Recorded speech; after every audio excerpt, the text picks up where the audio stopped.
شام دیر گئے جنوبی کشمیر میں ویری ناگ کے قریب پیر پنجال رینج سے ہالن بانی حال ماؤنٹین پاس سے پھسلنے سے 2 نوجوان ہلاک اور 1 زخمی ہو گیا۔ حکام نے جمعہ کے روز بتایا۔ ان کا کہنا تھا کہ تینوں ماؤنٹین پاس کے اوپر جا رہے تھے اور پھسل گئے۔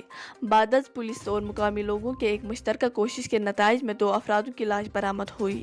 جاں بحق ہونے والوں کی شناخت عاقب احمد وانی اور محمد عمران خان ویری ناگ کے نام سے ہوئی۔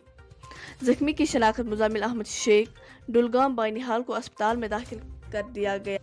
زیر اسناد دونوں لاشوں کو PHC ویری ناگ منتقل کر دیا گیا اور میڈیکل قانونی لوازمات کے بعد متعلقہ خاندانوں کے حوالے کر دیے جائیں گے۔ اننت ناگ سے تانترے شفیق کی رپورٹ۔